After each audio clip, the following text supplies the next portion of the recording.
नमस्कार, मैं हूं एसआर गोखले। स्वागत है आपका मेरे YouTube चैनल पर। जैसा कि मैंने पिछले वीडियो में बताया था कि हम टेंस और वर्ब के माध्यम से अंग्रेजी में बातचीत करना सीख सकते हैं, वह भी धारा प्रवाह बिल्कुल हिंदी की तरह। तो यह कैसे संभव है, इसको आगे समझने के लिए हम कुछ बेसिक अवधारणाएं समझेंगे, जो कि हमारे मुख से जो भी शब्द निकलते, अक्षर निकलते हैं, वाक्य बनते हैं, उनकी कुछ बेसिक अवधारणाएं हैं, उनके बारे में हम जानेंगे। ये जो बेसिक अवधारणाएं होती है, यही हमारे मुख से निकलने वाले शब्दों का एक अर्थ बनाती है। तो इन अवधारणाओं के बारे में हम समझते हैं एक एक करके। सबसे पहले जब भी हम किसी से वार्तालाप करते हैं तो हमारे मुख से क्या क्या शब्द निकलते हैं या क्या साउंड निकलते हैं, साउंड के प्रकार क्या क्या हैं। जब हम बोलते हैं और जो साउंड निकलता है और उसका कोई अर्थ बनता है तो वह एक अक्षर कहलाता है।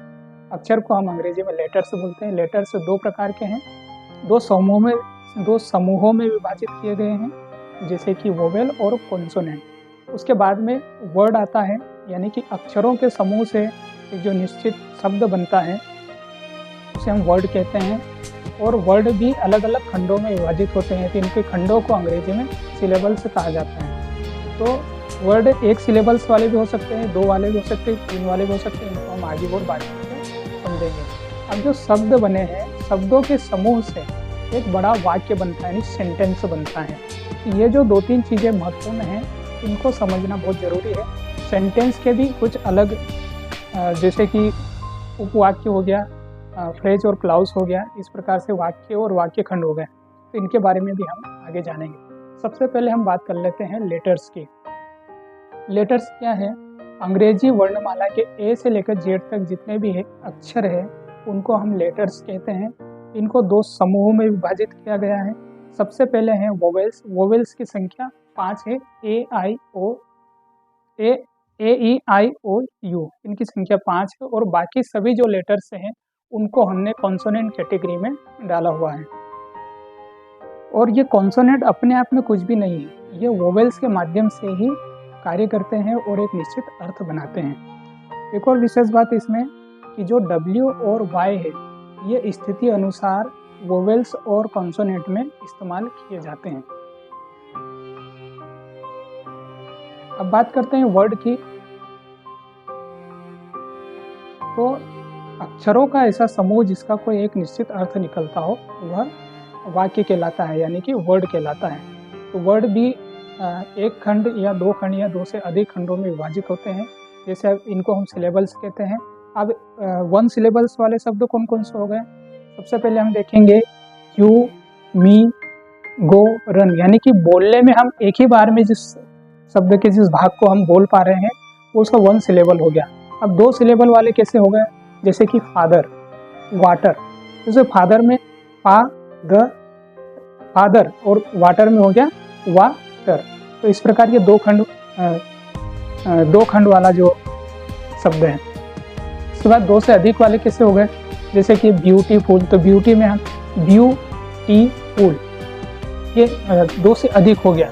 तो इस प्रकार से ये, जैसे कि एक और अन्य शब्द है डेमोक्रेसी, तो डेमोक्रेसी में डेमोक्रेसी, यह एक से अधिक हो गया खंड। ये वाक्य खंड, शब्द खंड हुए हैं। इसके बाद आता है सेंटेंस। सेंटेंस का मतलब होता है वाक्य। शब्दों के समूह से जो एक निर्धारित अर्थ वाला जो वाक्य बनता उसे वाक्य कहते हैं। इसमें भी उपवाक्य होते हैं, जैसे कि फ्रेज। फ्रेज का मतलब होता है a combination of word that make sense but not complete sense. एक शब्दों का ऐसा समूह जो अर्थ निकालता हो, जो एक निश्चित अर्थ निकालता हो लेकिन वह पूर्ण अर्थ नहीं बताता हो, उसे फ्रेज कहते हैं। और उसके बाद में एक क्लाउज बनता है। क्लाउज का मतलब ये होता है a group of word which part of sentence, यानी कि शब्दों का ऐसा समूह जो वाक्य का भाग होता है, जिसका एक अलग से सब्जेक्ट और प्रेडिकेट होता है। जैसे कि इसका उदाहरण हम आगे पढ़ते हैं।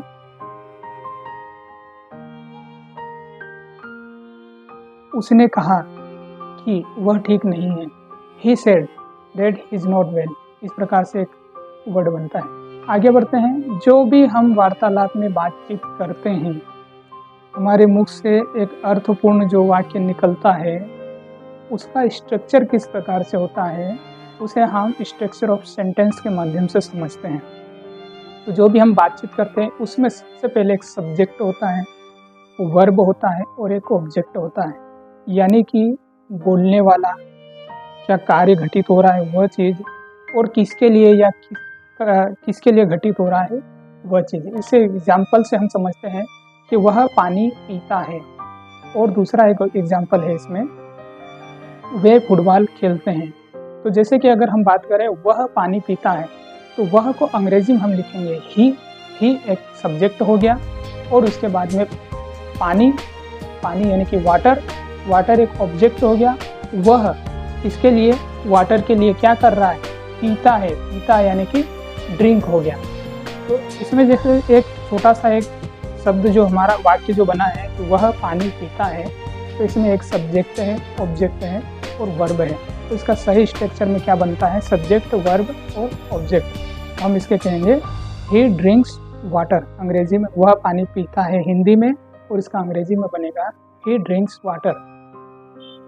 दूसरा यहाँ पर एग्जाम्पल है हिंदी में कि वे फुटबॉल खेलते हैं, तो वे के लिए हो जाएगा सब्जेक्ट बना दे, और फुटबॉल एक ऑब्जेक्ट हो गया। उसके बाद में प्ले के खेलना यानी प्ले हो गया, तो ये इसका वर्ब बन गया। तो इसको सही स्ट्रक्चर में हम लिखेंगे दे प्ले फुटबॉल। तो जैसा कि मैंने प्रारंभ में फिर बताया है कि हम टेंस और वर्ब के माध्यम से पूरा अंग्रेजी में वार्तालाप करना सीखेंगे। फार्मूला बस यही है कि आप टेंस का वर्ब से शादी करा दीजिए, बाकी चीज़ें आपको दहेज में मिल जाएगी। तो बहुत ही सरल तरीके से मैं आपको अंग्रेजी में वार्तालाप करना सिखाऊंगा, सिर्फ टेंस और वर्ब के माध्यम से। अगले आने वाले वीडियो में मैं आपको वर्ब के कुछ महत्वपूर्ण कॉन्सेप्ट आपको बताऊंगा कि किन परिस्थितियों में वर्ब के क्या क्या महत्व होते हैं। तो बने रहिए मेरे वीडियो के साथ, मेरे चैनल पर बने रहिए। वीडियो अगर आपको पसंद आया हो तो लाइक ज़रूर करिए। आपके कोई सुझाव है तो मुझे कमेंट करके ज़रूर बताएं। Thank you for watching.